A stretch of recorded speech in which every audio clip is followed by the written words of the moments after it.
नमस्कार, जय हिंद। आपका स्वागत है एकेडमी चैनल पर। जैसे कि इसके पहले जो टॉपिक चल रहा था हमारा वो था ब्रह्मांड।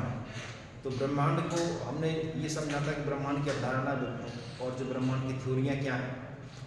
इसके बाद फिर हमने समझा था आकाशगंगा, तारे और जो सौरमंडल का टॉपिक। आज का जो टॉपिक है ये विशेषकर एनटीपीसी और एसएससी जीडी का एग्ज़ाम है, जो ग्रुप डी का एग्ज़ाम है, उसके लिए महत्वपूर्ण है पृथ्वी की गतियाँ। पृथ्वी की गतियाँ दो प्रकार की होती हैं और दो प्रकार की जो पृथ्वी की गतियाँ होती हैं, एक होती है क्या घूर्णन गति, जिसे कहते हैं उनका परिभ्रमण गति, और दूसरी इसको दैनिक गति भी कहते हैं। दूसरी होती है क्या वार्षिक गति, जिसे कहते हैं परिभ्रमण गति। घूर्णन गति क्या है? पहला है घूर्णन गति कि जब पृथ्वी अपने अक्ष पर, पृथ्वी अपने अक्ष का तात्पर्य मतलब क्या है? अपना अक्ष मतलब जो उसकी ऑर्बिट है, कक्षा है, उस पर अपने अक्ष पर क्या कर रही है? घूम रही है। जैसे कि ये मान लो कि ये पृथ्वी है, मार्कर, ये देखो क्या कर रही है? अपने अक्ष पर घूम रही है। ये अपने अक्ष पे क्या कर रही है? सीधी नहीं है जी, अपने अक्ष पे बेटा 23.5 डिग्री कितनी है जी? झुकी है जी। हाँ, 23.5 डिग्री अपने अक्ष पर सीधी नहीं है जी, ठीक है ना? कितनी है? झुकी है जी। और झुकी होने के कारण ये क्या कर रही है? अपने पश्चिम से पूर्व की दिशा में क्या हो रही है? घूम रही है। तो इसी को कहते हैं परिभ्रमण गति या दैनिक गति या घूर्णन गति, ठीक है? मतलब कि पृथ्वी अपने अक्ष पर पश्चिम से पूर्व किस तरह घूम रही है? पश्चिम से पूर्व घूम रही है। अब ये अगर पृथ्वी झुकी नहीं होती, अपने ऑर्बिट पर, कक्षा पर झुकी, देखो अगर ऐसी होती तो कुछ और होता। ऐसी होने के कारण, झुकी होने के कारण कितने डिग्री झुकी है अक्ष पर? 23.5 डिग्री। झुकी होने के कारण क्या होता है? पृथ्वी पर दिन और रात में परिवर्तन होता है। क्या होता है परिवर्तन? दिन और रात में, कि 12 घंटे का दिन और 12 घंटे की। ये क्यों होते हैं? क्योंकि पृथ्वी अपने ऑर्बिट पर क्या है? झुकी है जी, समझे ना? तो दिन और रात का परिवर्तन किस कारण से होता है? अपनी कक्षा पर, अपनी ऑर्बिट पर, अपने अक्ष पर पृथ्वी क्या है? झुकी है। तो झुकी होने पर क्या होता है? दिन और रात में परिवर्तन होता है, ठीक है? अच्छा, इसके बाद ये जो पृथ्वी की गति है ना, पृथ्वी की जो गति है, ये जैसे ही क्या कि ध्रुवों पर जो होती है गति, ध्रुव मतलब कैसे है? अर्थ पर, पृथ्वी पर दो ध्रुव है, एक उत्तरी ध्रुव और एक दक्षिणी ध्रुव, दो पोल हैं। तो जैसे ही पृथ्वी की ये गति के ध्रुवों पर, तो ध्रुवों पर पृथ्वी की गति कैसी होती है बेटा? कम या शून्य हो जाती है, इतना याद रखना। और ध्रुवों पर ये गति की कितनी शून्य हो जाती है, कितनी कम हो जाती है? 1 सेकेंड में 0.5 किलोमीटर, मतलब 1 किलोमीटर से भी कम, मतलब 500 मीटर कितने चलती है? 1 सेकेंड में। कहाँ पे है ये? ध्रुव। देखो ध्रुव क्या है? सोनम, इधर देखो, जैसे कि ये ऑर्बिट है, ऑर्बिट को हमने ये झुका दिया। तो अब इस पृथ्वी पर दो ध्रुव है, एक उत्तरी ध्रुव और एक, ठीक है? तो पृथ्वी की ये ध्रुवों पे ये गति है वो कैसे जाती है? कम हो जाती है। कितनी कम हो जाती है? 1 सेकेंड में 0.5 किलोमीटर, मतलब कि 500 मीटर 1 सेकेंड में ये गति होती है। पृथ्वी की जो घूर्णन गति है वो कम कैसे होती है? पृथ्वी जो घूम रही है ना, उसकी गति मतलब अगर कम हो रही है तो क्यों हो रही है? तो उसका मूलतः कारण यह है कि ज्वारीय घर्षण। क्या होता है? ज्वारीय घर्षण के कारण ये क्या करता है? पृथ्वी की दैनिक गति को कम कर देता है। तो इसे याद रखना कि जो ज्वार भाटा आते हैं ना, तो ज्वारीय घर्षण के कारण, घर्षण मतलब होता है किसी से रगड़ना, समझे ना? ज्वारीय घर्षण के कारण ये जो पृथ्वी की गति ना, पृथ्वी घूम रही थी ना, ये गति को क्या कर देता है? कम कर देता है, ठीक है? अब आ दूसरी गति कौन सी है? वार्षिक या परिक्रमण। तो परिभ्रमण गति बात समझ में आ गई? परिभ्रमण, जब पृथ्वी अपने आप को चक्कर लगा रही है, ठीक है? पृथ्वी अपने आप को चक्कर लगाती कितना समय लेती है? लगभग, अरे अपने आप में चक्कर लगाती है तो लगभग कितना समय लेती है? 24 घंटे, ठीक है? लगभग में 24 घंटे का समय लेती है। परिभ्रमण देखो, अब समझो, अब देखो, जैसे कि क्या परिभ्रमण क्या है?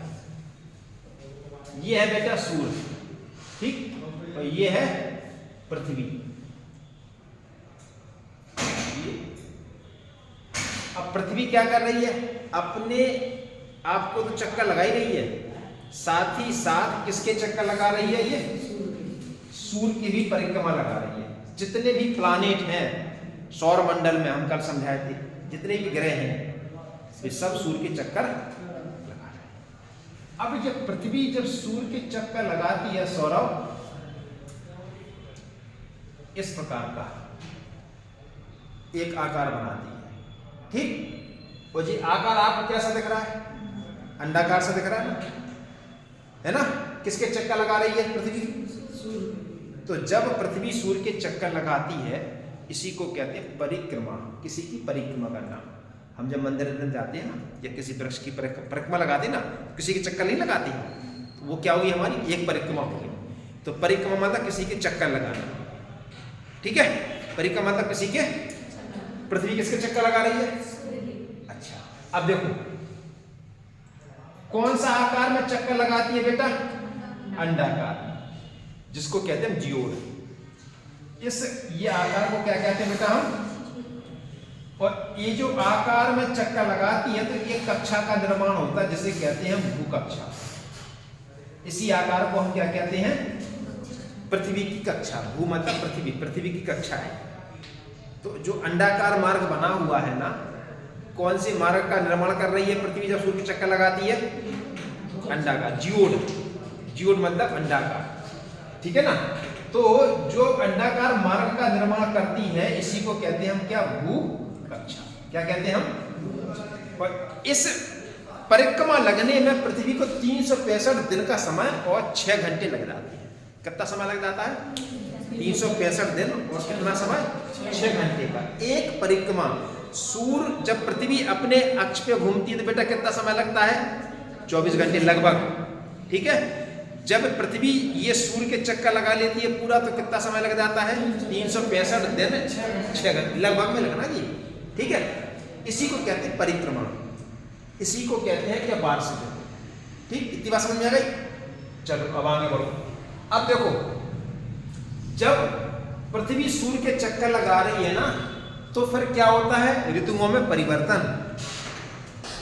ऋतुओं में क्या होता है, ग्रीष्म ऋतु आ गई, शरद ऋतु आ गई, बसंत ऋतु आ गई। अभी देखो सर्दी है ना, सर्दी है ना, तो ऋतुओं में परिवर्तन। ऋतुओं में परिवर्तन कब होता है, जब पृथ्वी सूर्य के चक्कर लगाती है।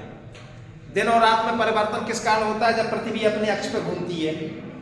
जब पृथ्वी अपने अक्ष पे घूमती है तो पृथ्वी पे क्या होता है बेटा, अक्ष पे घूमती है, तो दिन रात में परिवर्तन होने का कारण क्या है, क्योंकि पृथ्वी अपनी कक्षा पर क्या है, झुकी है। कितने डिग्री झुकी है। अब अगर ऋतुओं में परिवर्तन हो रहा है पृथ्वी पर, पृथ्वी पर अपन लोग पृथ्वी पे है ना, अभी शीतलहर चल रही है, सर्दियां हैं ना, तो सर्दियां अब क्या आएंगी, तो क्या कारण है, क्योंकि पृथ्वी किसके चक्कर लगा रही है, सूर्य के चक्कर लगाने पे ऋतुओं में क्या होता है, इतना याद रखो। ये दो चीजें हो गई, दिन और रात का परिवर्तन, अपने आप का चक्कर लगाना, ठीक है। लेकिन होता क्यों है, क्योंकि पृथ्वी अपने अक्ष पे 23.5 डिग्री, 23 नहीं 23.5 डिग्री, ठीक है। ऋतुओं में परिवर्तन क्यों होता है, क्योंकि सूर्य के चक्कर लगा रही है, ठीक है ना। अभी हम समझाएंगे डायग्राम के माध्यम से। अब देखो जब सूर्य के चक्कर लगाती है तो देखो मानो चलो पृथ्वी यहाँ है, दूरी के आधार पर तीसरे नंबर पे है, दूरी के आधार पर तीसरे नंबर पे है ना, बुध है, शुक्र है, पर पृथ्वी है, पर मंगल आता है ना, तो दूरी के आधार पर पृथ्वी तीसरे नंबर पे। अब देखो अब ये जो पृथ्वी जब यहां से और यहां की देखो दूरी आपको ज्यादा दिख रही, ज्यादा दिख रही।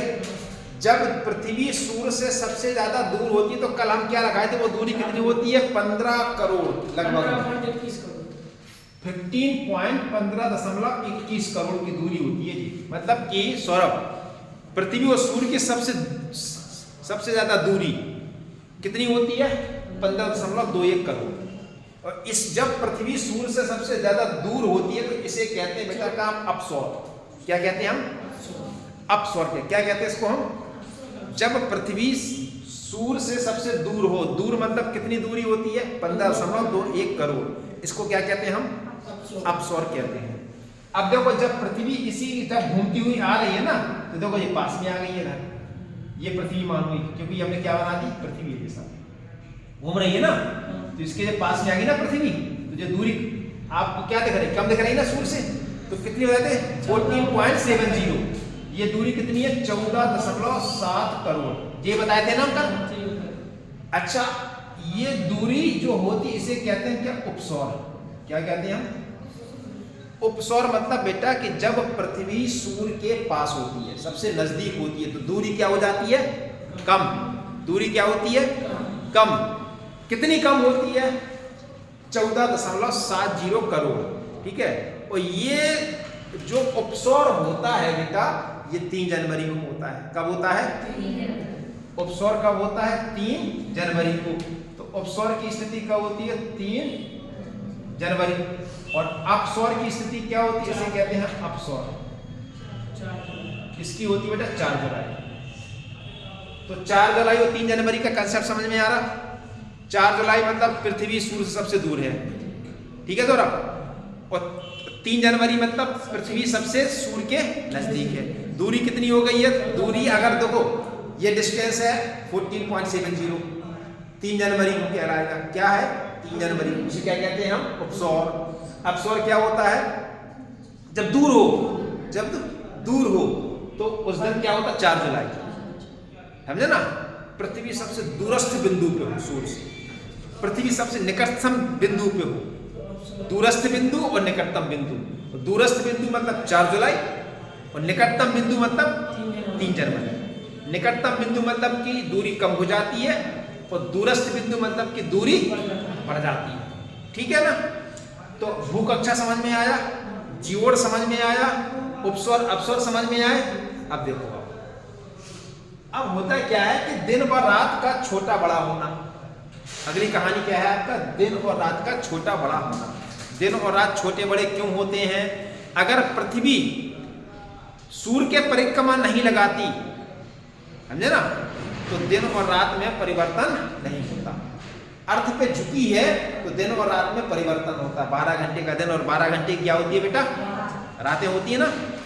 विषुवत रेखा एक माह, अब देखो विषुवत रेखा समझ लो पहले, वो उठाना मैं बताऊंगा।